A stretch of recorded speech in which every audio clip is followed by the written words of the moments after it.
mampu, memang punya uang, dan dia bersedia bayar, kan yang prinsip dasarnya ridho. Begitu dia ridho dengan harga yang ditawarkan, dia beli, sah hukumnya. Masalah si penjual mau ambil margin sekian ratus persen, sekian ribu persen, yang penting antara din minkum, si pembeli ridho dan terinformasi harganya di awal. Gitu. Baik, terima kasih Pak. Ini pertanyaan selanjutnya dari Ibu Nani Kurniasari. Kalau upah rawat hewan diminta oleh pemelihara hewannya dengan pembagian 50/50 dan kita sebagai pemilik bagaimana?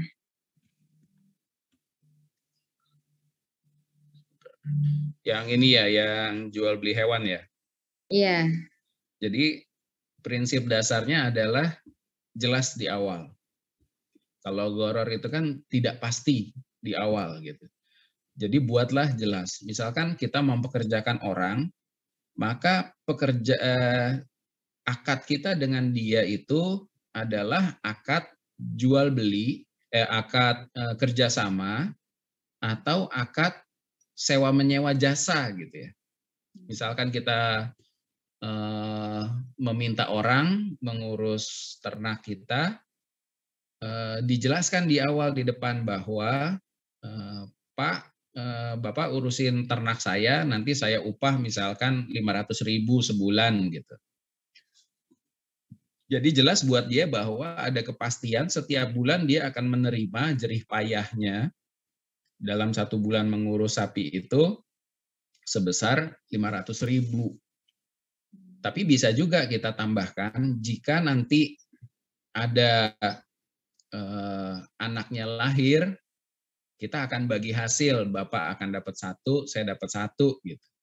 Jadi kontrak kita dengan dia jelas dulu, ini kontraknya adalah sewa menyewa yang dia akan kita upah.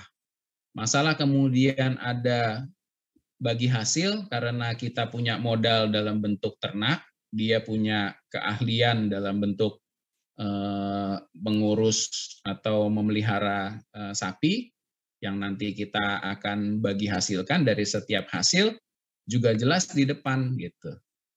Sehingga dia nggak merasa dirugikan dan dia punya harapan dari setiap hasil yang didapat itu dia akan mendapatkan kelebihan gitu.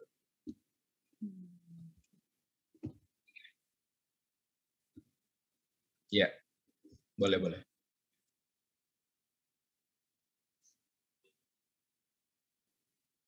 Hmm.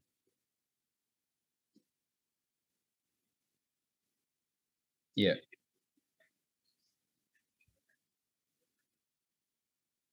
Hmm.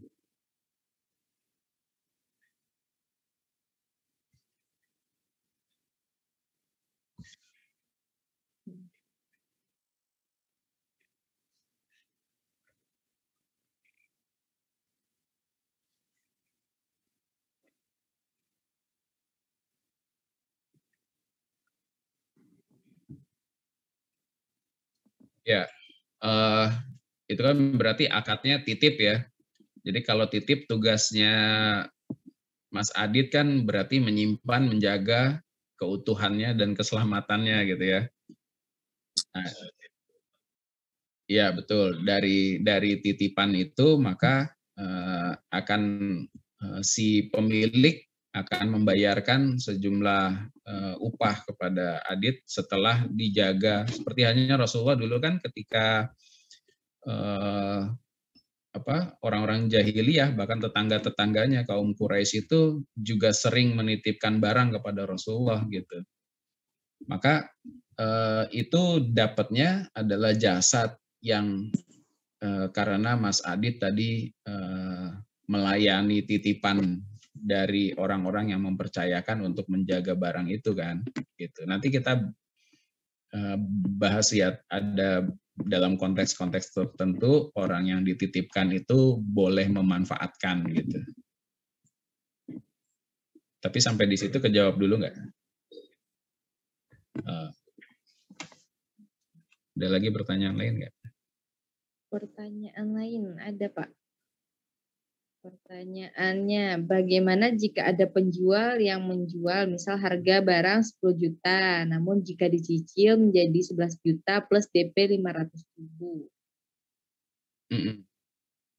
Barang yang dijual itu sebenarnya 10 juta, namun kalau dicicil jadi 11 juta belum Ya, termasuk biaya DP-nya 500.000. Itu gimana? ya, ini saya balik ke depan ya. Nah, jadi kalau misalkan jual beli, akadnya jual beli, rukunnya kan harus ada pembeli, harus ada penjual, ada barang yang diperjualbelikan, ada harga yang disepakati, dan ada waktu serah terima yang disepakati. Jadi rukunnya itu. Jadi kalau kita mau jual beli tunai dengan jual beli cicil, si penjual boleh saja menetapkan harga yang berbeda gitu. Karena dia menanggung resiko kan. Jadi ketika dia menjual tunai maka dia akan mendapatkan uang cash langsung dan uang itu bisa dia gunakan untuk membeli barang lagi, barang modal lagi untuk dijual lagi. Dia akan mendapatkan keuntungan lagi. Kalau dia menjual secara kredit, maka ada uang yang tertahan di pihak lain sehingga dia tidak bisa menjalankan bisnisnya. Maka dia menetapkan harga yang lebih tinggi kalau barang itu dijual secara cicil dan itu boleh-boleh saja. Yang penting disepakati di depan. Tadi rukun-rukunnya itu harus dipenuhi. Ada waktu serah terima dan ada harga yang disepakati. Jadi disebutkan di depan, kalau memang cicil, maka harga yang asalnya 10 juta, kalau dicicil saya tetapkan jadi 11 juta misalkan. Dicicil dalam waktu 6 bulan. Maka si pembeli juga ada kepastian bahwa dengan harga 11 juta, dia akan cicil sekian disepakati misalkan tadi 6 bulan, 11 juta akan dicicil selama 6 bulan, maka setiap bulan dia akan membayar jumlah yang fix dan tidak berubah sampai dengan akad jual beli cicil itu selesai jangka waktunya, yaitu 6 bulan tadi. Adapun DP atau uang muka itu juga diperbolehkan. Ada fatwa MUI-nya yang menjelaskan bahwa DP itu adalah tanda jadi supaya si penjual dan pembeli ini sepakat dulu dengan akad atau kontrak yang sudah disepakati dan komitmen bahwa ini akan jual beli ini akan terjadi. DP itu kan untuk menghindari salah satu pihak membatalkan secara sepihak yang dikhawatirkan merugikan pihak lain. Justru karena ada DP ini ada komitmen untuk menyetujui akad yang sudah diucapkan oleh kedua pihak. Nah, DP ini nanti akan mengurangi dari harga jual. Harga jualnya yang mana? Yang 10 atau yang 11? Harga jual yang 11. Jadi DP-nya misalkan 500.000, maka si pembeli akan mencicil 10.500 dalam waktu 6 bulan karena sudah dikurangi DP di depan. Demikian, Mbak. Ya, ya. Berarti sudah dibantu terjawab ya, Ibu, di pertanyaannya. Kita lanjut ke materi aja dulu ya, nanti kita lanjutkan ke pertanyaan kembali. Silakan, Ustaz. Kita lanjut ke transaksi terlarang berikutnya. Tadi kita sudah bahas terakhir Mesir, Goror, dan Tadlis. Yang terakhir adalah rekayasa permintaan atau bai najasi juga nih. Kemudian rekayasa penawaran, ikhtikar. Ini juga lazim terjadi sampai dengan sekarang gitu, bukan hanya zaman dulu gitu. Yaitu upaya mengambil keuntungan di atas keuntungan normal dengan sengaja menciptakan permintaan palsu agar orang tertarik membeli dan harga yang lebih tinggi. Contoh misalkan kita baru buka warung nih atau baru buka showroom gitu, atau buka warung makan, kita buat seolah-olah orang berebutan untuk beli gitu ya, supaya orang yang lewat, ih apaan tuh, ih apaan tuh, ramai banget, beli ah gitu ya, supaya tertarik membeli. Jadi membuat memanipulasi seolah-olah ada permintaan, tapi permintaan itu sebenarnya fiktif. entah teman-temannya sendiri atau orang bayaran yang membuat seolah-olah ada antrian pembelian dengan harapan orang tertarik membeli atau harganya orang membeli harga lebih tinggi gitu ya. Atau pembelian palsu di online shop, misalkan misal di Tokopedia gitu ya. Wah, belum ada yang beli nih, akhirnya dibuat rekayasa, dia juga yang jual, dia juga yang beli gitu ya, supaya ada record transaksi dan ada rating yang bagus, isinya 5, 5, 5 semua, supaya orang lain menganggap tokonya ini bonafit gitu. Atau wah yang beli banyak nih, sehingga orang tertarik untuk membeli. Atau kita dulu pernah ada tanaman gelombang cinta gitu ya, yang beli dia juga, dia yang borong, jadi harganya naik gitu, barang di pasaran langka, pas orang lain beli dengan harga tinggi, dia juga yang jual gitu. Akhirnya dia juga yang untung. Jadi memanipulasi pembelian atau memanipulasi harga. Kemudian rekayasa penawaran juga serupa, upaya mengambil keuntungan di atas keuntungan normal dengan cara menahan supply. Seperti minyak goreng yang kemarin gitu ya, atau BBM gitu ya, yang orang-orang tertentu menguasai barang dan dia menahan barangnya jual sedikit-sedikit supaya harganya tetap tinggi dan dia dapat keuntungan maksimum gitu. Demikian. Nah, transaksi-transaksi itu kita pahami prinsip-prinsip dasarnya karena semuanya relevan dan semuanya lazim terjadi dalam kehidupan kita sehari-hari dan kita perlu antisipasi transaksi-transaksi tersebut yang membuat transaksi itu menjadi zolim atau transaksi-transaksi itu menjadi batal karena akad-akad yang tidak terpenuhi atau ada unsur-unsur yang melanggar aspek syariah. Kemudian yang berikutnya transaksi yang mengandung riba. Ini ada beberapa kategori riba, banyak kategori riba yang Bapak Ibu bisa cari referensinya. Ini beberapa prinsip-prinsip dasarnya saja. Kalau riba fadl itu pertukaran barang sejenis yang secara kasat mata sama kualitas, ya ini relevan dengan salam gold nih, khususnya emas gitu ya atau perak yang tidak memenuhi syarat. Jadi untuk transaksi emas, perak, gandum, kurma, garam gitu ya, itu ini dikategorikan sebagai barang ribawi yang tata cara transaksi dan serah terimanya itu diatur secara spesifik. Saya kutip yang hadis riwayat Muslim, jika emas dijual dengan emas, perak dijual dengan perak, gandum dijual dengan gandum, atau syair dijual dengan syair, kurma dijual dengan kurma, garam dijual dengan garam, syaratnya adalah jual ketika jumlah atau takaran timbangannya harus sama dan dibayar tunai. Jika jenis barang berbeda, maka silakan engkau membarternya sesukamu, namun harus secara tunai. Jadi barang-barang ini ketika dipertukarkan, maka kualitasnya harus sama, mislan bimislin, kuantitasnya harus sama, sawaan bisawain, waktu penyerahannya juga sama, atau yadan biadin. Jadi tidak diperkenankan untuk mengambil keuntungan atau kelebihan dari pertukaran barang ini.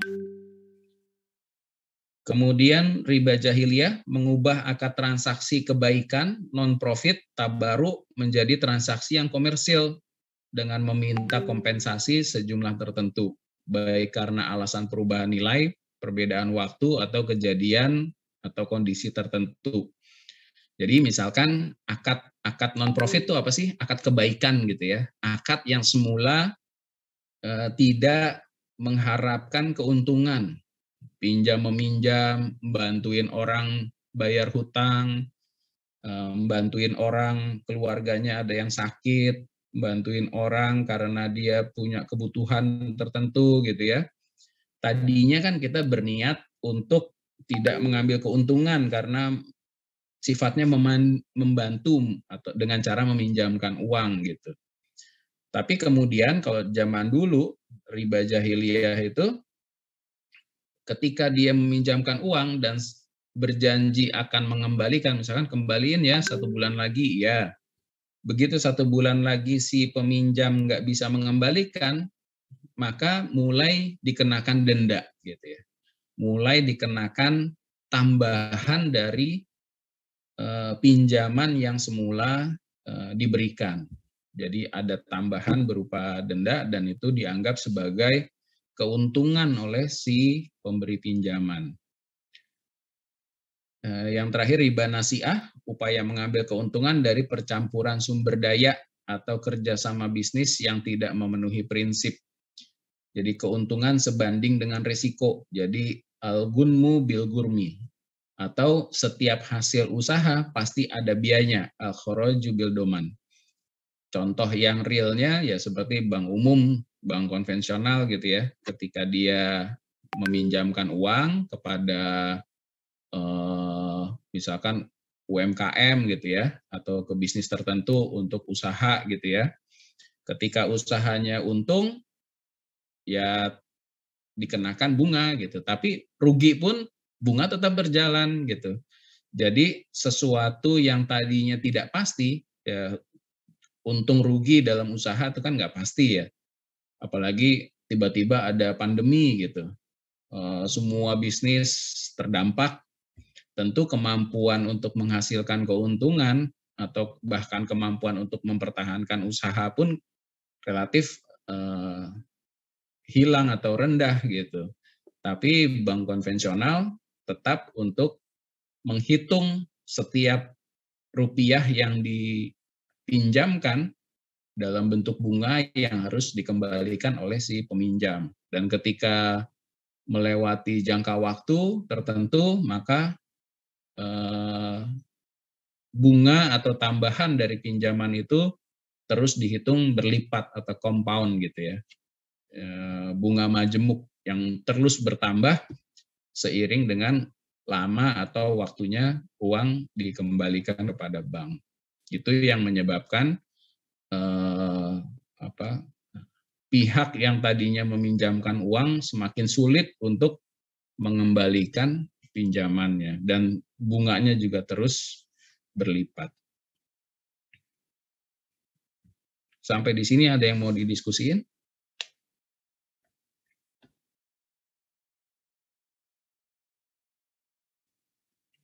Ini ada beberapa saya baca dari Bu Nani ya.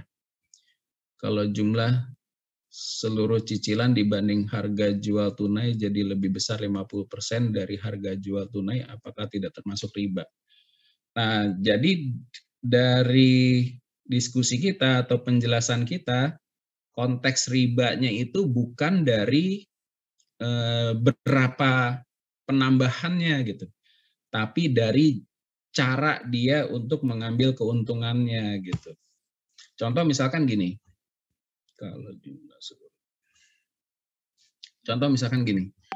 ketika masa Rasulullah dulu, ketika Rasulullah masih berdagang sama pamannya Abu Thalib ke luar negeri gitu ya, jual pakaian, jual bahan dan lain sebagainya, itu ada suatu masa dikisahkan, katakan misalkan ada di sebuah pasar gitu ya, Rasulullah berdagang di sebuah pasar, kemudian Rasulullah menjual kain dengan harga misalkan kalau sekarang misalkan 1 juta gitu ya. Pedagang-pedagang yang lainnya itu jualnya 2 juta gitu. Tentu yang Rasulullah jualnya 1 juta, yang lain jualnya 500.000 gitu. Ini buat ilustrasi aja ya. Ketika Rasulullah jual 1 juta, sementara pedagang-pedagang yang lainnya itu menjual 500.000, maka tentu si pembeli akan milih untuk beli ke pedagang-pedagang yang lain, karena Rasulullah dianggap mahal gitu. Setelah pembeli-pembeli yang lain laku, barangnya laris gitu ya, dan barangnya habis, ternyata orang-orang yang mau beli kain itu masih banyak gitu. Demand-nya, kalau bahasa ekonominya, demand-nya itu, permintaan terhadap barang kain itu masih banyak sekali gitu. Nah, pedagang-pedagang yang lain kan udah habis barang stoknya, tinggal Rasulullah yang punya. Akhirnya pembeli-pembeli yang lain berani bayar barang yang dijual oleh Rasulullah lebih mahal bahkan dari yang ditawarkan oleh Rasulullah gitu. Oh, saya berani 1 juta. Oh, saya berani 1,2. Saya berani 1,5. Kalau Bapak Ibu bisa bayangin seperti lelang gitu ya, yang harganya naik terus karena memang ada orang yang mau membeli dan bersedia membeli dengan harga yang lebih tinggi gitu. Padahal tahu Rasulullah jualnya di harga 1 juta. Apakah nggak boleh? Boleh. Sepanjang dua-dua pihak jelas, barangnya jelas, harganya jelas, dan dua-duanya sepakat untuk berjual beli dengan harga yang disepakati gitu. Misalkan Pak Adit mau jual mobil gitu. Mobilnya mobil Starlet tahun 80 misalkan. Starlet 80 kalau harga pasarnya mungkin 10 juta, 20 juta misalkan ya. Zaman sekarang gitu. Mobil udah sekian puluh tahun, harganya tentu rendah. Tapi ada orang-orang tertentu, kolektor, orang yang suka ulik-ulik mobil gitu, bersedia bayar mobil Starlet-nya Pak Adit itu dengan harga 50 juta. Saya berani bayar 100 juta. Saya bayarin sepanjang si pembeli tahu kondisi mobil dan dia memang berminat dan dia sepakat untuk membeli dengan harga yang tinggi, maka sepakat kedua pihak sah jual belinya dengan harga yang disepakati meskipun marginnya 10 kali lipat, 20 kali lipat, nggak masalah karena syariah tidak melarang orang untuk mengambil keuntungan dengan sejumlah tertentu, jumlah berapanya gitu nggak ada ketentuannya. Yang penting dua-dua pihak sepakat dan tidak ada pihak yang dizolimi atau menzolimi. Maka syarat rukun jual belinya terpenuhi gitu. Bisa dipahami ya. Atau ada tanggapan lain silakan.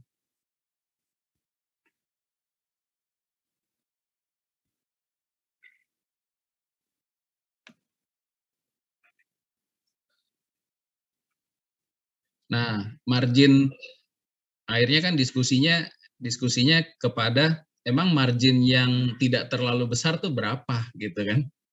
Emang margin yang besar itu berapa gitu? Karena syariah kan semua mubah, semua boleh. Syarat-syaratnya yang dipenuhi gitu.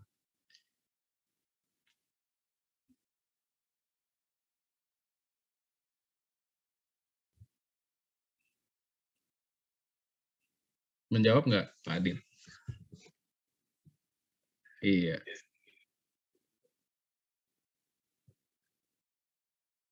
Betul.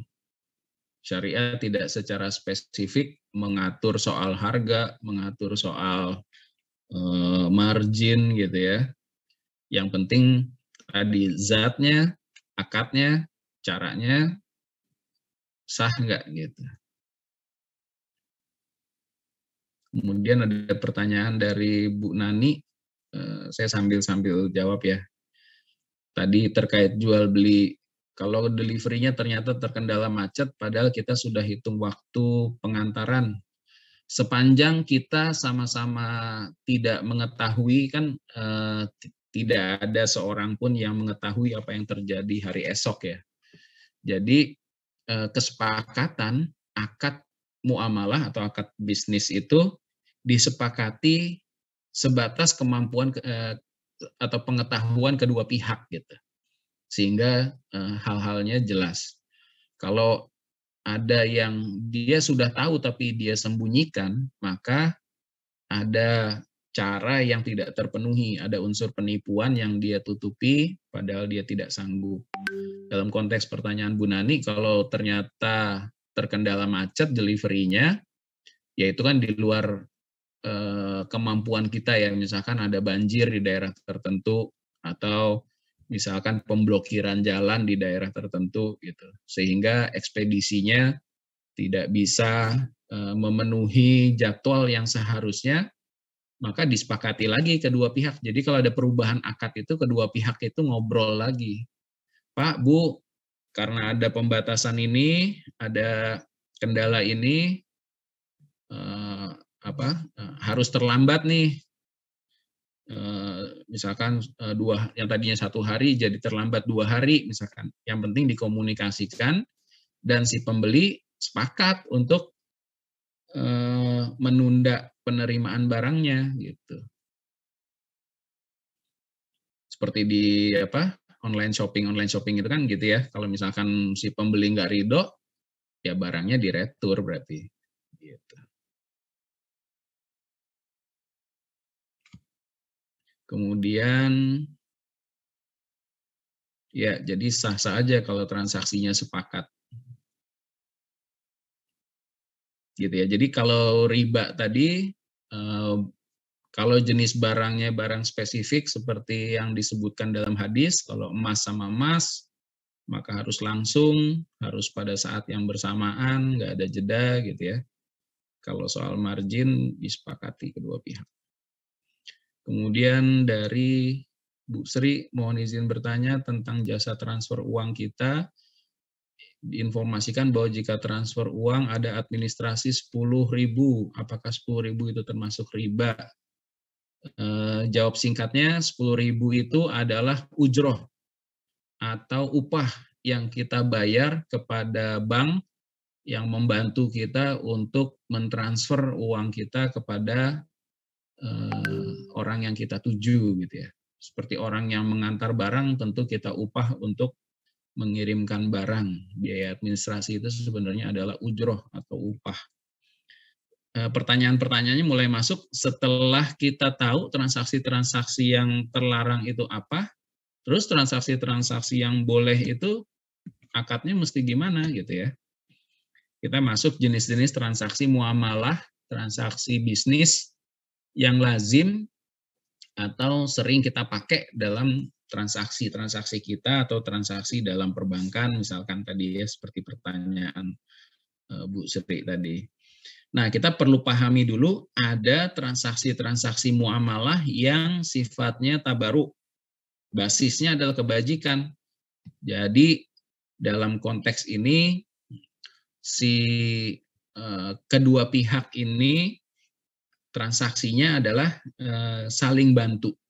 Jadi prinsip dasarnya adalah saling bantu, tabaruk. Ada beberapa akad muamalah yang kita kenal, yang biasa dipakai karena transaksi-transaksi ini sudah ada fatwa dari Majelis Ulama dan diimplementasi atau diterapkan di perbankan syariah, di asuransi syariah, dan lain sebagainya. Yang pertama akad titipan, tadi pertanyaan relevan dengan pertanyaan Pak Adit ya. Titipan itu akadnya wadiah. Ada titipan yang titip murni, jadi disebutnya wadiah yad amanah. Ini maksudnya adalah orang yang memang menitipkan untuk dijaga. Nggak boleh dipakai, nggak boleh berubah, nggak boleh rusak, nggak boleh bentuknya berubah, jadi hanya titip murni gitu ya. Jadi ini wadiah yad amanah. Jadi ada orang titip ke Pak Adit, tolong simpenin ya gitu, maka nggak boleh dipakai buat apapun. Tapi ada juga titipan yang sifatnya guna pakai, dititipin tapi yang menjaga boleh diizinkan untuk memakai. Ini disebutnya wadiah yad dhamanah. Contoh misalkan Pak Adit saya titipin, Pak Adit saya titip mobil ya, saya mau ke luar kota, mobilnya nggak ada yang jaga di rumah, lebih baik saya titipin ke Pak Adit. Pak Adit boleh pakai asal isiin bensinnya gitu. Jadi boleh dipakai, dijaga, tapi boleh juga digunakan sepanjang tidak berubah bentuknya. Misalkan ya dijaga kondisinya, dijaga jangan sampai rusak atau lecet dan lain sebagainya. Kemudian pinjaman atau qard. Ini bentuknya ya pinjam meminjam kebaikan.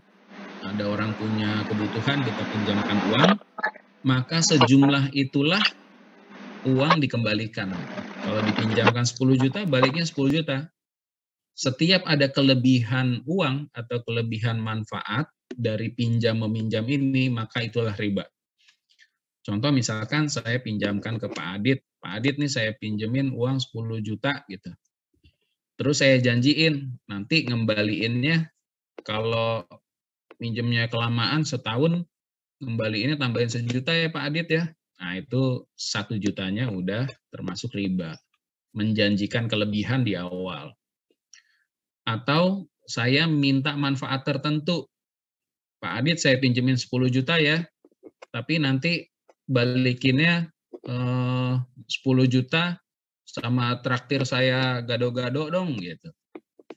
Nah, traktiran gado-gado itu meskipun bentuknya bukan uang, tapi bentuknya manfaat yang dipersyaratkan dari pinjam meminjam itu, maka itu juga termasuk riba.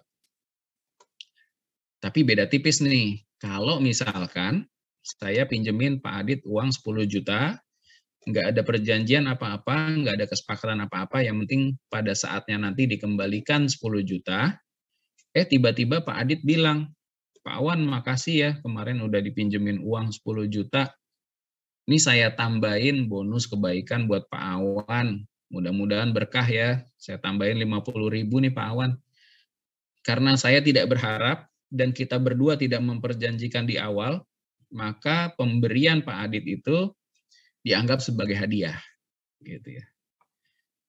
Baik buat dua-duanya. Pak Aditnya juga senang karena merasa dibantu, dan saya pun menerimanya karena ini adalah hadiah yang menyenangkan, gitu. Sepanjang tidak dipersyaratkan atau saya tidak mengharap-ngarep gini. Misalkan Pak Adit 10 juta ya tahu sendirilah kalau udah dipinjemin ada kelebihan dong balikinnya gitu. Itu sindiran-sindiran yang menjurus pada memperjanjikan keuntungan melebihi dari pinjaman kort yang sudah diberikan. Jadi hati-hati ke beda tipis yang kayak tadi itu. Kemudian perwakilan atau mewakilkan, tadi pertanyaan dari Bu Sri ya.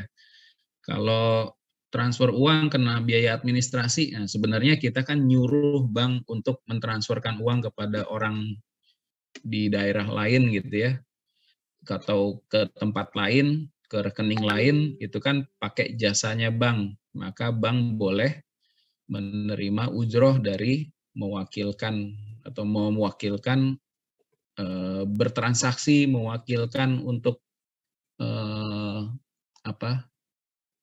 membantu kita gitu ya, yang itu dihitung atau ujrohnya itu tidak boleh berlebihan, dalam arti dihitung sebesar jerih payah atau biaya yang dikeluarkan oleh orang yang kita mintai bantuan gitu.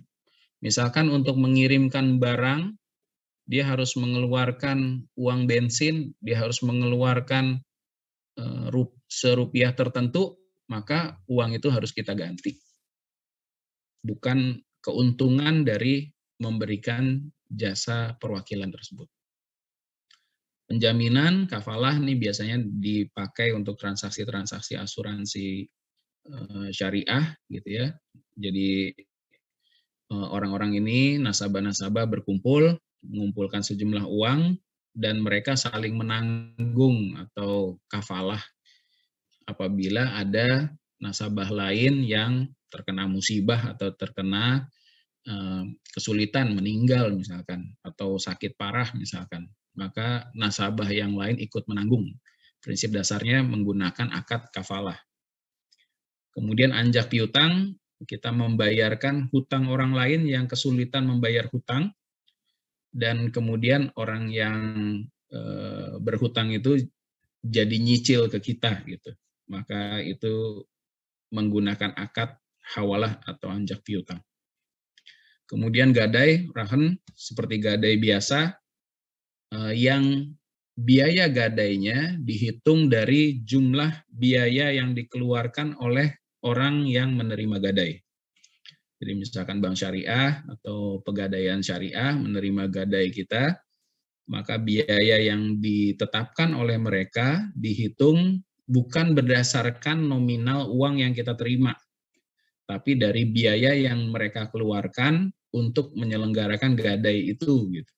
Jadi misalkan kita menggadaikan 1 gram emas, maka ujroh yang ditetapkan oleh bank atau pegadaian itu dihitung dari besaran emas yang harus disimpan oleh si pegadaian atau si bank tersebut, bukan dari rupiah yang kita terima.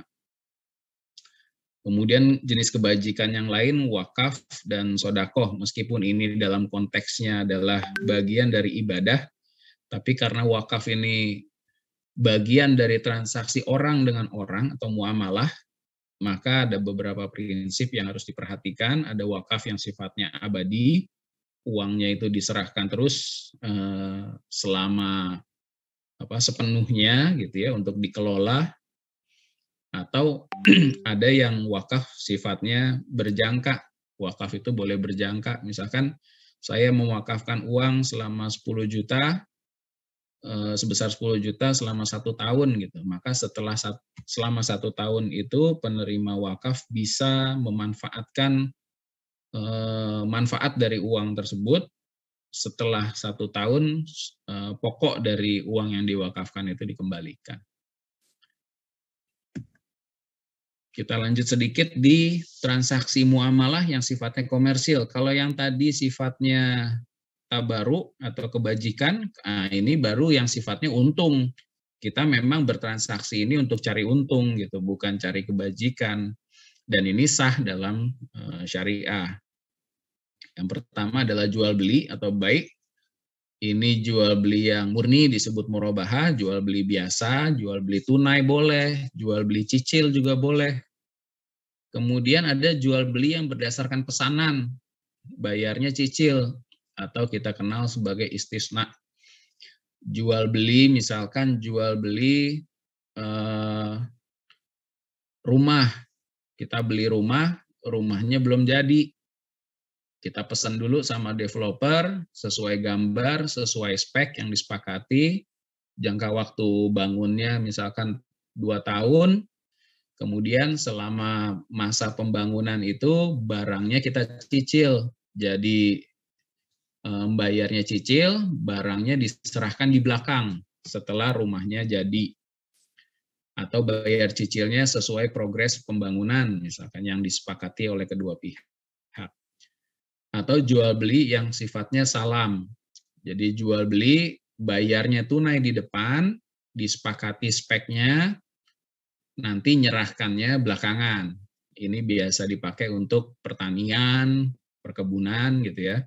Saya mau beli beras 1 kuintal, 1 ton misalkan, harap disediakan 3 bulan lagi. Maka si penjual terima uang di depan, nanti menyerahkan barangnya pada saat panen. Jika dia tidak mampu, maka dia akan mengusahakan untuk menyerahkan barang yang serupa kuantitas, serupa kualitas, sesuai dengan waktu yang disepakati oleh penjual dan pembeli. Kemudian kerjasama syirkah, ini permodalan penuh. Ada syirkah yang namanya kita sebut mudharabah. Jadi saya punya modal, Pak Adit punya kemampuan jual beli emas, maka saya setor modal ke Pak Adit. Pak Adit yang jalanin usahanya. Jadi saya punya modal, mudhorib, sohibul mal, Pak Adit punya usaha sebagai pekerja atau mudhoribnya. Maka disebut sebagai mudharabah. Ada mudharabah yang sifatnya tanpa syarat, terserah Pak Adit mau jual emasnya gimana caranya, berapa untungnya, terserah gimana caranya, yang penting bagi hasil.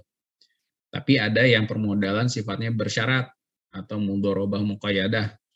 Saya kasih syarat, Pak Adit jual beli emasnya hanya untuk Salam Gold ya, nggak boleh merek yang lain. Dan jualnya hanya ke komunitas ini aja, nggak boleh komunitas yang lain. Maka saya menetapkan syarat disebutnya sebagai mudharabah muqayyadah. Kemudian ada kerjasama syirkah yang permodalannya sebagian Jadi dari kebutuhan modal 1 miliar, saya ikut dong invest 500 juta. Nah, itu permodalan parsial. Kita sebutnya sebagai musyarakah. Pembagian ini berhubungan dengan bagi hasilnya. Kalau yang mudorobah, bagi hasilnya bisa dihitung dari keseluruhan usaha. Kalau permodalan parsial atau musyarakah biasanya dibagi hasilkan dari share atau porsi investasi yang disediakan. Kalau sewa ijaroh tadi di awal sudah sempat kita singgung, ada sewa yang murni, ya kita bayar orang untuk mengerjakan suatu pekerjaan, dia jual jasanya, itu ijaroh, dia mendapatkan upah atau disebut dengan ujroh. Nah, kalau ini sewa beli, ini yang berkaitan dengan barang-barang yang bisa manfaat, jadi sewa manfaat gitu ya. Misalkan sewa beli itu saya sewa mobilnya Pak Adit selama 1 tahun, nanti setelah 1 tahun saya punya hak untuk membeli mobil yang punya Pak Adit setelah masa sewanya itu berakhir. Terakhir yang bersifat komersil, tukar mata uang atau SORF. Tukar mata uang ini juga sah dalam syariah sepanjang uangnya itu tukar menukarnya dilakukan pada saat yang bersamaan atau on the spot gitu ya. Jadi jual sekarang, beli sekarang, diserahinnya sekarang. Kalau jualnya nanti, belinya nanti, ya diserahinnya nanti aja gitu. Sampai di sini barangkali Bapak Ibu ada yang mau didiskusikan atau mau di-sharing, silakan. Ini di komentar ada pertanyaan, Pak. Terkait, ini. Bagaimana kalau terjadi akad jual beli, misal beli salam gold pada hari ini, tapi ternyata pembeli baru transfer pembayaran esok hari. Sedangkan esok hari sudah terjadi perubahan harga emas, apakah selisih dari harga yang terjadi itu termasuk riba?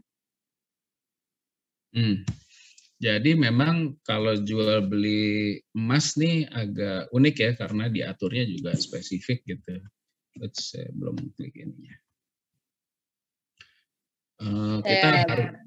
Kita harus menghindari betul atau hati-hati dalam proses serah terima, karena memang syaratnya untuk jual beli emas, itu kan sangat fluktuatif ya. Tapi meskipun konteksnya bukan yang riba fadl ini ya. Kalau riba fadl ini tukar emas dengan emas gitu ya. Kalau emas yang jual beli, emas itu harus kita lihat sebagai komoditi yang diperjualbelikan gitu. Ada unsur yang kita harus hati-hati adalah perubahan harga. Maka kesepakatan itu harus mengikat gitu. Atau sebaiknya ada dalam bentuk tertulis yang enggak hanya diucap gitu ya, supaya ada bukti, ada akad atau ada kontrak yang mengikat kedua pihak gitu. Kalau saran saya begitu dalam jual beli emas. Apakah beli sekarang dan beli besok kesepakatan sekarang, jual beli sekarang, kesepakatan sekarang, transaksinya sekarang gitu. Jadi harus sama kayak mata uang tuh, jadi on the spot gitu. Kalau masalah serah terimanya itu kan ada kendala waktu kan di situ ya, karena barang itu harus dikirimkan gitu. Yang penting sudah sepakat, misalkan si pembeli ragu dengan kondisi emas yang akan dia beli, dia bisa menunjuk wakil untuk mengecek kebenaran emasnya, kualitas emasnya, dan lain sebagainya gitu. Gitu sih Mbak. Ya tapi kalau saya bantu jawab ya Pak ya. Kalau menurut saya kan ada beberapa transaksi itu masuk ke saya misalnya. Ya sesuai kesepakatan kita dengan pembelinya aja. Kalau misalnya sudah transfer hari ini berarti masuk pembelanjaan atau transaksi hari ini gitu. Kalau misalnya transfernya besok kan harga emas sudah keluar, kan sebelumnya Mm-mm. kita sudah ada kesepakatan kalau misalnya pembelian emas itu jika ditransfer hari itu berarti ngikut harga hari itu juga. Kalau Iya, misalnya ditransfer besok, berarti harusnya ngikut harga hari besok itu sebenarnya. kalau ditransfernya besok maksudnya. Iya, kalau ketentuan kita kan ada perjanjian gitu di awalnya gitu. Kalau misalnya Iya, ditransfer makanya besok, makanya gini, kalau kan eh, yang perlu diperhatikan kan jangan sampai ada pihak yang dirugikan dari kesepakatan itu kan. Misalkan gini, setelah sepakat berjual beli di harga kan rukunnya tadi kalau jual beli kan barangnya jelas, jual beli yang pembeli penjualnya jelas, waktu penyerahannya jelas, harganya jelas gitu ya. Jadi kalau misalkan jual beli emas, kita sudah sepakat hari ini, kadang-kadang gini, kita kan menghindari terjadinya adanya ketidakridoan satu pihak gitu, karena oh ternyata besok harganya udah naik, harganya turun misalkan, sementara udah kadung sepakat untuk berjual beli di hari ini. Makanya harus ada kesepakatan yang tertulis supaya nggak ada pihak yang tiba-tiba membatalkan sepihak dan nggak ada bukti gitu ya. Jadi harus ada bukti tertulis yang menyepakati kedua pihak. Soal serah terimanya, apakah serah terimanya karena ada kendala waktu misalkan, yang penting kan waktunya jelas, serah terimanya kapan gitu.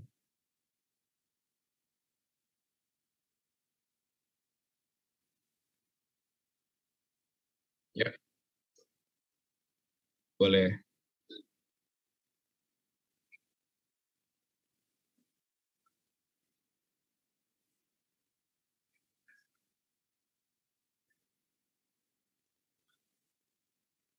Mm-mm.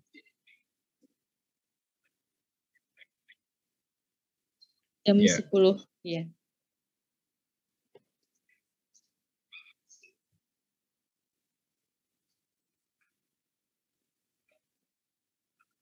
Ya.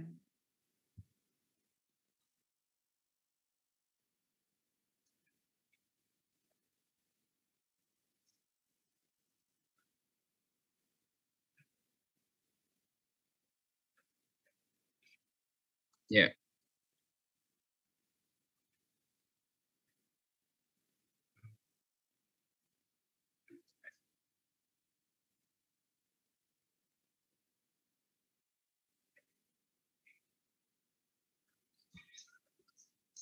Mm-mm.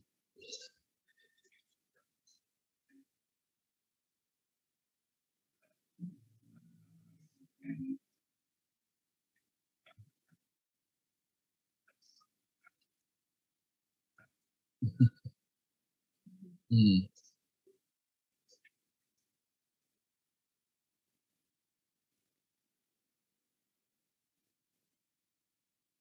Iya.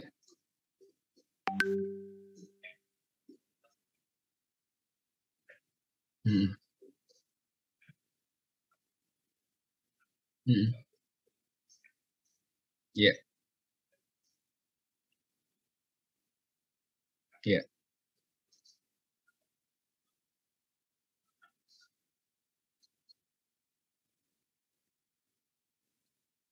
iya. Jadi balik ke prinsip dasarnya, dua-duanya boleh sih, Pak Adit, Mbak Ica. Dua-duanya boleh. Kan rukun-rukunnya terpenuhi tadi kan, objeknya ada jelas, waktunya harganya jelas disepakati, at harga sekian gitu ya. Jadi acuan harga adalah harga hari ini misalkan gitu ya. Deal, deal.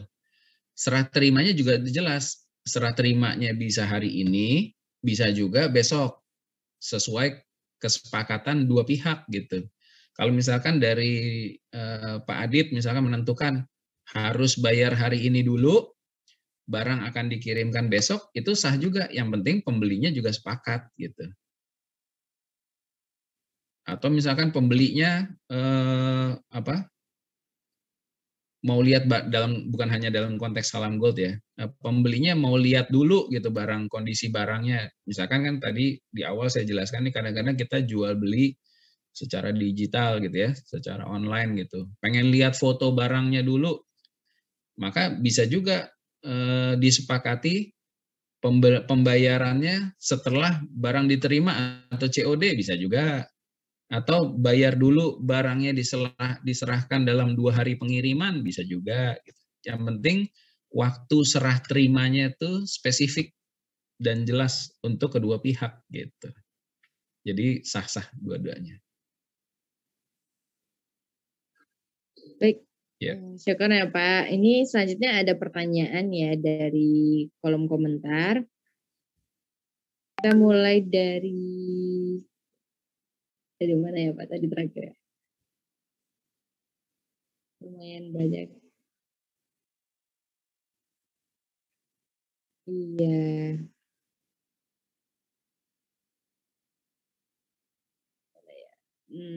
Ini aja deh. Pada jual beli salam, ketika barang yang dikirim tidak sesuai dengan pesanan atau barang yang ditawarkan, apakah ini termasuk unsur gharar atau penipuan? Ini. Kalau sengaja, kan kadang kita khilaf nih Om, misalnya packing barangnya nggak sesuai yang dipesan ya, khilaf kan namanya juga nggak 1, 2 yang di packing misalnya, atau salah masukin barang gitu. Kan kalau misalnya pas barang terima, Mbak saya nggak terima ini, barangnya nggak sesuai pesanan saya, kan bisa dikonfirmasi atau ada unsur ketidaksengajaan gitu. Ya nggak apa-apa sih, nggak penipuan sih tapi kalau misalnya sengaja belinya 1 gram dikirim setengah gram, tapi orangnya nggak konfirmasi dan kitanya juga nggak ngasih tahu kalau itu salah kirim, ya itu penipuan. Kalau itu menurut saya ya. Ya betul Mbak Ica. Betul. Jadi kalau misalkan kayak salam itu diserahkannya belakangan, di awal itu kan ketika bertransaksi kedua pihak itu tahu bahwa barangnya itu ada, hanya perlu waktu untuk menyerahkannya gitu. Dan ketika ada kendala tertentu, maka si penjual akan mengupayakan untuk menyediakan barang yang serupa kualitas dan serupa kuantitas gitu. Kalau bahasa keren sekarang ya retur lah, misalkan ada yang nggak sesuai, ya diretur gitu, dengan biaya ditanggung oleh si penjual karena kesalahan di pihak penjual misalkan gitu ya.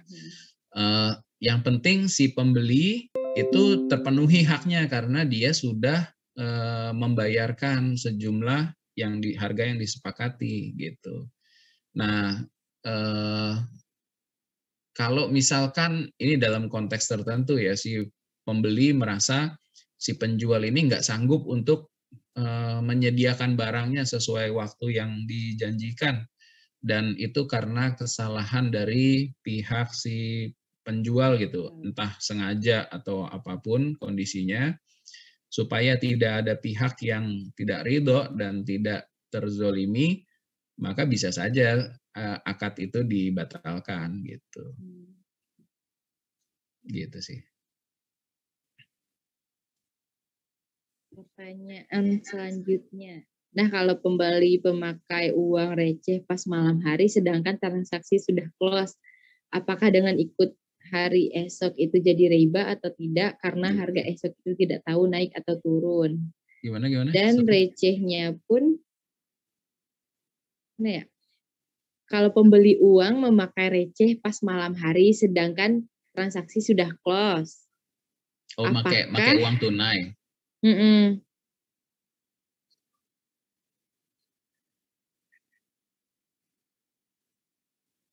Oh ya, maksudnya uang tunai kan yang dia nggak bisa transfer gitu. Iya. Terus? Itu apakah jika ditransfer menggunakan ikut harga hari esok itu jadi riba atau tidak? Disepakatinya transaksi itu kapan gitu ya. Kalau misalkan pakai harga hari ini, kemudian karena kendala pembeli ya, dia nggak bisa mentransfer, dia hanya punya uang tunai dan baru bisa dikasihin besok gitu. Dan si penjual juga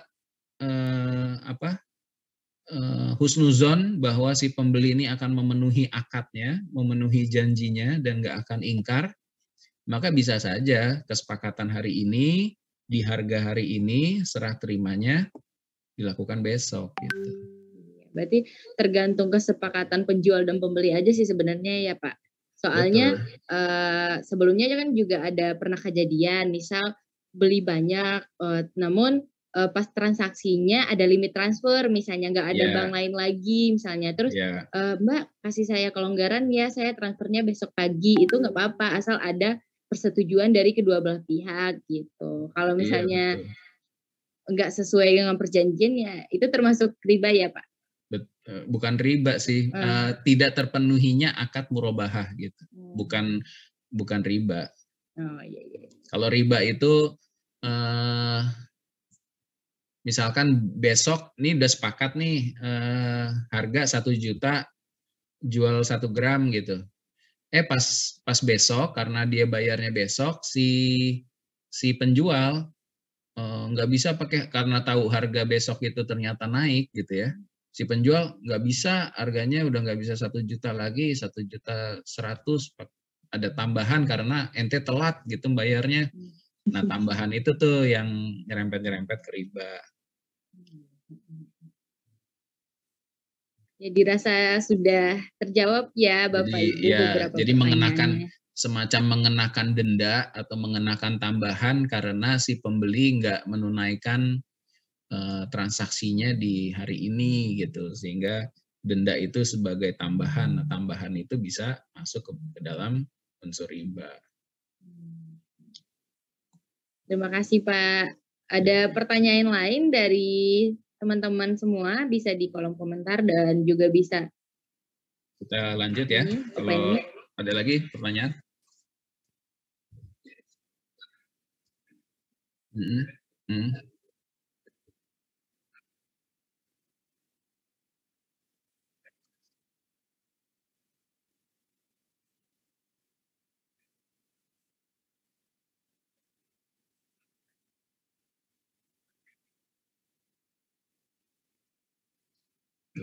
Panjang.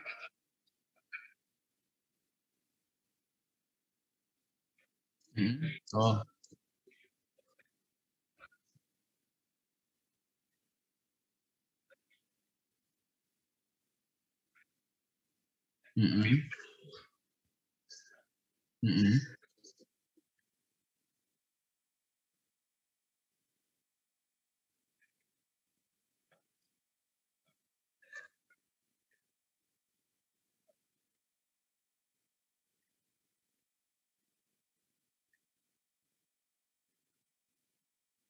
Ya.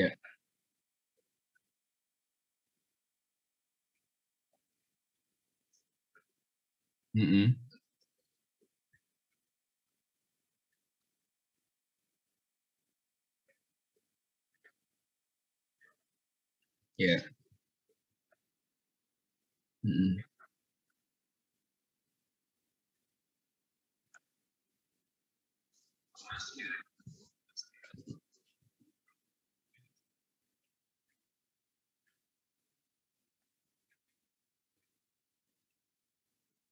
Ya.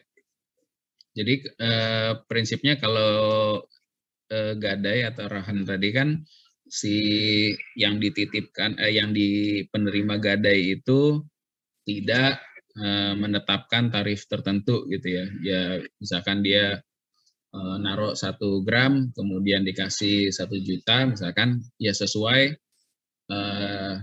gadai yang diterima gitu kan. Nah, pada saat proses gadai itu tentu si yang penerima gadainya kan mengeluarkan effort ya, mengeluarkan ada bentuknya biaya, ada bentuknya administrasi sekalipun, misalkan gini, misalkan Pak Adit dititipin gitu. Halo? Nah, misalkan Pak Adit dititipin, tentu Pak Adit ketika dititipin emas kan menjaga emas itu ya, misalkan disimpan di lemari khusus tahan api gitu. Sewaktu-waktu kebakaran kan Mas Adit nggak mau ambil resiko uang emasnya itu lumer gitu kan, maka Mas Adit menyediakan berangkas tahan api untuk menyimpan baik-baik emas yang digadaikan. Maka bisa saja menetapkan sejumlah biaya tertentu yang reasonable gitu ya, sebagai jeripayah atau biaya yang harus disediakan yang berkaitan dengan gadai itu. Termasuk juga biaya pengiriman. Jadi misalkan ada biaya pengiriman untuk mengembalikan barang gadainya, maka boleh dibebankan kepada pegadai gitu. Pegadai. Terus satu lagi, kalau tadi ada saya dengar terkait dengan buyback gitu ya, maka gadai dengan buyback ini nggak boleh disatukan dalam satu akad gitu. Gadai ya gadai gitu. Masalah kemudian dia nggak bisa mengembalikan uang dan kemudian mau dijual dengan harga yang disepakati, jatuhnya jadi murabahah biasa gitu. Jadi gadainya selesai dulu, biaya-biayanya diganti, setelah itu baru pakai kesepakatan buyback ya, jual beli murabahah biasa.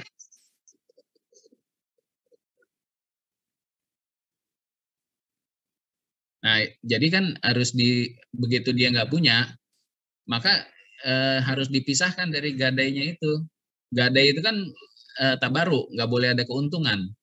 Nanti kalau ditempelin sama jual belinya seolah-olah yang dititipkan gadai, yang di penerima gadai mengambil keuntungan dari gadainya itu kan. Misalkan dia nggak mampu bayar untuk mengembalikan gadainya, dan dia bermaksud untuk menjual emas yang digadaikan itu, maka jual beli barang gadainya itu satu hal, dia boleh menetapkan pakai harga tertentu yang disepakati. Nah, uang yang diperoleh itu baru dipakai untuk mengembalikan pinjaman gadainya gitu, beserta biaya-biayanya.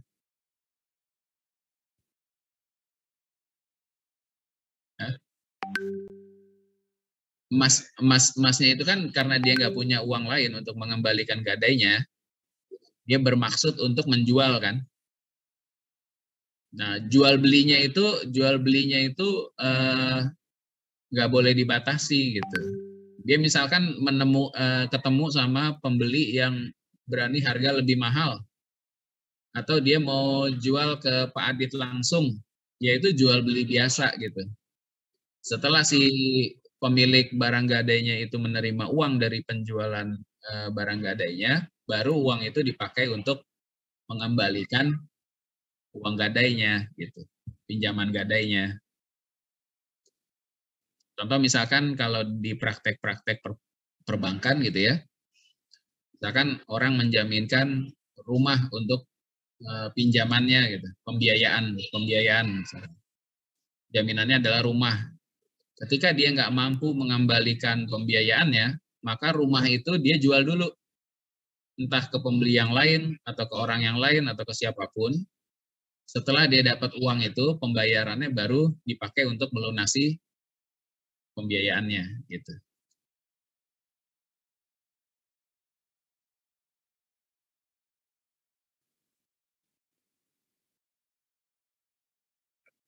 Ya, ya, ya.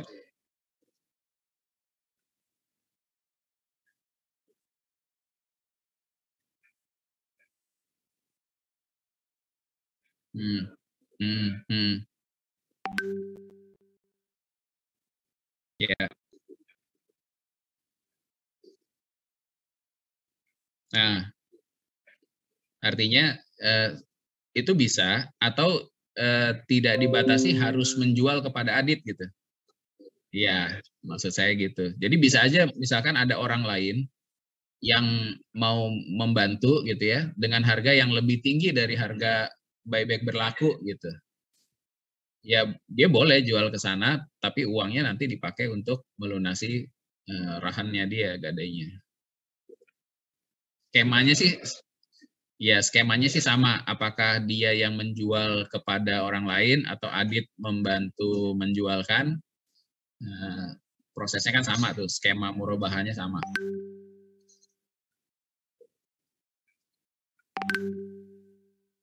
Ya, ya gitu. Kecuali begitu ya. Atau mungkin dia mau jual ke saudaranya dengan harga yang lebih tinggi. Yang penting sih nggak dijadikan syarat. Nanti kalau dijadikan syarat eh, jadi dua akad paralel tuh antara rahan dengan murabahahnya gitu.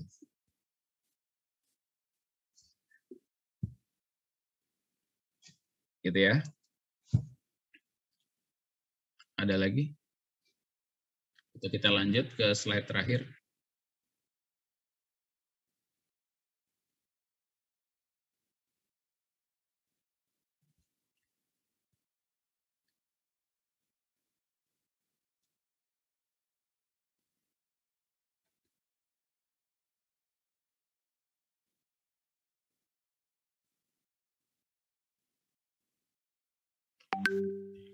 Tadi ada pertanyaan sedikit terkait dengan koperasi RT. Pinjam dengan administrasi 3% per bulan dan kalau tidak ada pinjam maka SHU dapat dari mana? Akhirnya dilarang. Ya ini simpan pinjam koperasi atau apapun namanya kalau memperjanjikan pinjaman dengan pengembalian yang lebih dari nominal yang dipinjam di awal, maka ada termasuk unsur riba.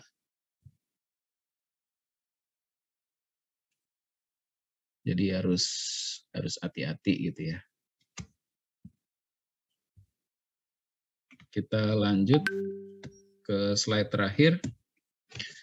Baik Bapak Ibu sekalian, setelah kita memahami hal-hal transaksi yang terlarang, kemudian kita mulai mengenal akad-akad yang diperbolehkan atau akad-akad yang sesuai dengan prinsip-prinsip syariah, maka terakhir pilar kita juga bisa menerapkan pilar akhlak dalam menjalankan bisnis secara Islami atau secara syariah. Saya mengutip hadis yang diriwayatkan oleh Ibnu Majah dari Abdullah bin Salam radhiyallahu an. Beliau berkata bahwa Rasulullah Shallallahu alaihi wasallam bersabda, "Wahai manusia, sebarkanlah salam, sambunglah silaturahim, berilah makan dan sholatlah ketika orang-orang tidur, maka kalian pasti masuk surga dengan selamat." Bapak Ibu sekalian, hadis ini dikemukakan Rasulullah ketika menjawab pertanyaan amalan apakah yang paling terbaik gitu ya. Kemudian Rasulullah mengaitkan bahwa amalan yang terbaik adalah amalan yang membawa kita masuk ke dalam surga dengan selamat. Tapi yang unik adalah Rasulullah menyebutnya bukan wahai orang-orang yang beriman atau wahai kaum muslimin atau wahai sahabat pada saat itu. Tapi Rasulullah menggunakan terminologi atau kata wahai manusia. Artinya ini, akhlak ini, keselamatan ini berlaku bagi kita kaum muslimin dalam berinteraksi kepada sesama kaum muslimin maupun kepada manusia-manusia yang lain, yang non-muslim gitu ya. Jadi sifatnya universal atau sifatnya umum. Akhlak-akhlak yang sifatnya berkaitan dengan perilaku kita, interaksi kita, muamalah kita dengan manusia yang lain, baik dia sesama muslim maupun dengan non-muslim atau manusia lain gitu ya. Nah, yang unik adalah ada 4 akhlak yang Rasulullah sebutkan dalam hadis ini, yaitu sebarkanlah salam, sambunglah silaturahim, berilah makan, dan sholatlah ketika orang-orang tidur. Nah, kalau kita mengambil akhlak-akhlak Islami ini dalam interaksi kita dalam bermuamalah atau berbisnis Islami, maka pas banget kalau kita pakai ini dalam strategi bisnis kita, strategi muamalah kita, strategi marketing kita gitu ya. Coba kita dalami satu persatu. Ketika Rasulullah sebarkan salam atau afsyus salam, maka kita bisa interpretasikan atau kita maknai ketika kita menjalankan bisnis, ketika kita menjalankan muamalah sama orang lain, maka sapalah orang-orang yang kita kenal maupun nggak kita kenal gitu. Kita kalau bahasa marketingnya itu, kita memperkenalkan produk kita, menjual barang kita kepada orang-orang yang kita kenal maupun nggak kita kenal gitu. Jadi dalam strategi marketing kita mempromosikan gitu ya, mengkomunikasikan kelebihan dari produk kita, menjelaskan, mengedukasi kenapa kita harus menyimpan harta kita dalam bentuk emas, apa kelebihan dan kekurangan berinvestasi emas, itu kita perkenalkan kepada sebanyak mungkin orang. Jadi menyebarkan informasi-informasi positif yang berkaitan dengan bisnis kita. Kemudian poin berikutnya, jalin komunikasi dengan banyak orang, bangun networking, baik orang-orang yang karena hubungan pertemanan, baik orang juga dengan orang-orang yang baru kita kenal gitu, dalam konteks menyebarkan salam. Karena apalagi dalam bisnis investasi gitu ya, kita juga mengedukasi orang lain untuk mulai berinvestasi dan menyimpan nilai harta mereka dalam bentuk emas misalkan. Kemudian yang kedua, wasilul arham, sambunglah silaturahmi. Nah, dalam konteks ini bisa juga kita maknai bahwa menjalin hubungan itu mulailah dari orang-orang terdekat kita, dari keluarga kita, dari orang-orang yang kita percaya atau mereka percaya dengan kita gitu ya. Dan bukankah Rasulullah juga mengatakan bahwa menyambung silaturahmi itu melapangkan rezeki dan memperpanjang umur. Melapangkan rezeki maksudnya bisa jadi menambah jaringan kita, menambah pengembangan bisnis kita, menambah orang-orang yang mendukung bisnis kita, juga memperpanjang umur. Memperpanjang umur, orang jadi kenal kita, jadi banyak menerima manfaat dari bisnis yang kita jalankan, atau mereka jadi teredukasi karena pengetahuan yang kita sampaikan kepada mereka. Kemudian yang ketiga, wa'at'imu to'am, memberi makan kepada orang-orang itu. Kalau bahasa kitanya ya traktir makan gitu ya. Jangan bisnis hanya memanfaatkan atau cari untung gitu ya. Deket kalau pas lagi jualan doang, deket kalau pas lagi cari manfaat aja gitu. Tapi habis itu udah lupa gitu ya. Bangun hubungan secara intens, kadang-kadang kalau ada rezeki traktir makan gitu ya. Dan itu juga punya nilai sodakoh yang menambah keberkahan dari usaha kita. Karena sodakoh itu bukan hanya diberikan kepada orang-orang yang tidak mampu, gitu. Tapi kita memberi makan teman sekalipun dia mampu, sekalipun dia kaya, kita traktir makan, maka itu juga bagian sodakoh yang menambah keberkahan dari bisnis kita, gitu. Berkah secara rizki maupun berkah mendatangkan pahala akhirat kita. Kemudian yang terakhir, sholat malam, berdoa untuk kebaikan bisnis kita, kebaikan diri kita, juga doakan partner-partner kerja kita, doakan pelanggan-pelanggan kita supaya mereka tetap punya ikatan hati, keterikatan, kedekatan dengan kita, baik kedekatan dalam hubungan muamalah, lebih-lebih lagi kedekatan kita dalam hubungan akhirat. Karena hubungan bisnis ini bukan semata-mata hubungan keuntungan, tapi juga hubungan ukhuwah gitu ya. Makanya dari sejak awal prinsip-prinsip syariah itu berkaitan dengan mendatangkan keridhaan di antara orang-orang yang berhubungan muamalah, tidak ada yang menzolimi dan dizolimi, menjauhkan diri kita dari batalnya akad dan mengkhianati akad-akad perjanjian. Semua itu adalah upaya kita untuk menuju surga Allah Subhanahu wa taala kan, selamat di dunia dalam proses bisnis, selamat bersama-sama juga dalam menuju akhirat bersama, karena partner kerja kita, pelanggan kita itu bisa membawa kita kepada kehancuran atau neraka karena transaksi kita yang tidak sesuai dengan syariah, tapi mereka juga adalah partner kita menuju surga karena muamalah yang berkah itu akan membawa kita masuk ke dalam surga dengan selamat.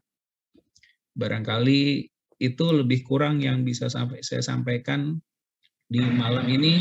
Semoga ada manfaatnya buat Bapak Ibu sekalian. Amin.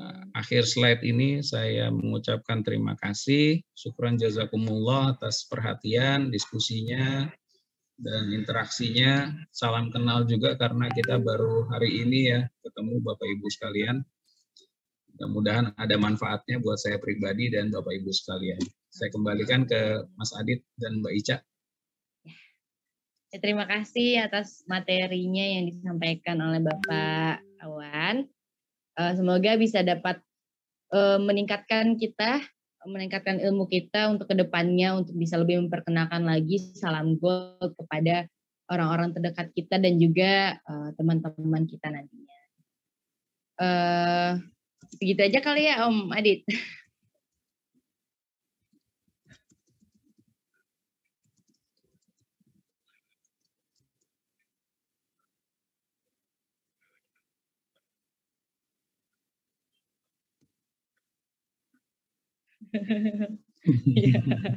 Iya, dari jam 10 soalnya. Ada yang kopinya udah habis soalnya.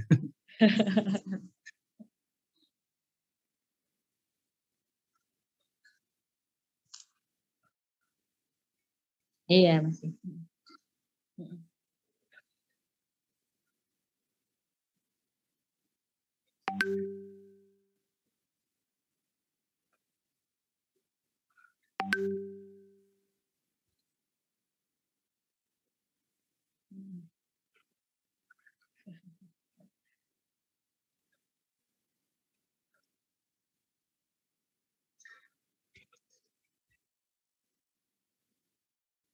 Iya, insya Allah.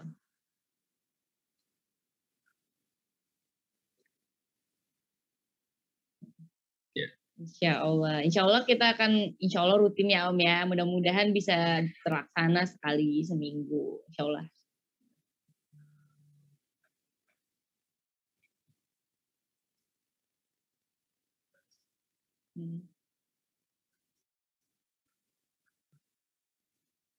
Ya, sama-sama. Wa iyyakum jazakumullah.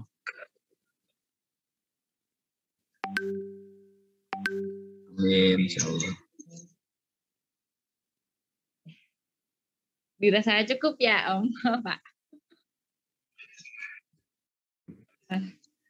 Baik. Ya. Kita tutup dengan kafaratul majelis. Bisa dibantu Pak Wan? Baik, kita sama-sama mengucap hamdalah. Semoga apa yang kita lakukan Alhamdulillahirabbil alamin. Kita tutup dengan kafaratul majelis. Subhanaka Allahumma wa bihamdika asyhadu an la ilaha illa anta astaghfiruka wa atubu ilaik. Billahi taufik wal hidayah. Assalamualaikum warahmatullahi wabarakatuh. Terima kasih Bapak Ibu semua sudah hadir pada malam hari ini.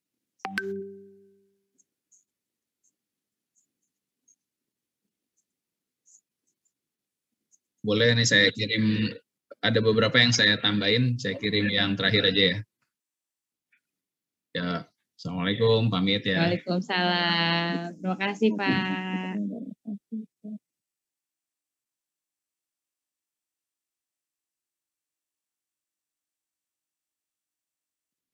Sama-sama Ibu. Mas Adi.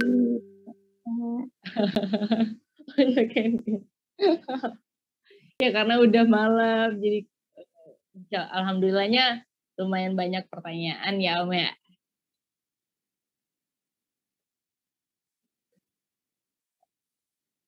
Iya, Masya Allah. Alhamdulillah meningkat ya dari sebelumnya. Dari 20 jadi 40, alhamdulillah.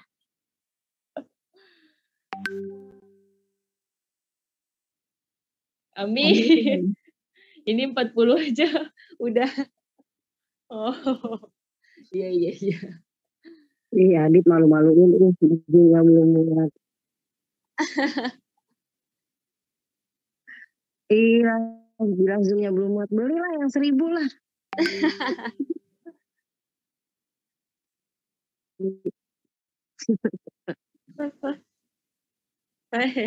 Maka akan kuguncang dunia. Umi, aja mau jengkol. Ya.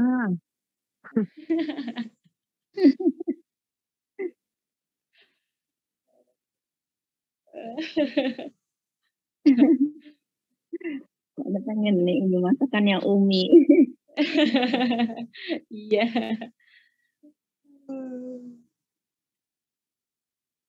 Slide terakhir ngena banget tuh ya. Perlu dikupas lebih dalam untuk semua mitra-mitra tampaknya.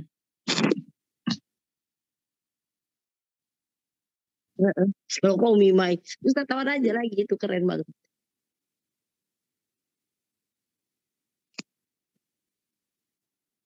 Iya.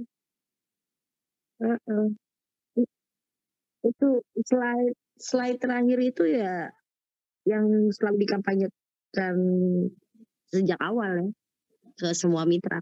Kalau mitra yang lama-lama paham banget tuh, suka dibilang jangan melihat bisnisnya. Hah? Kok kapan nih?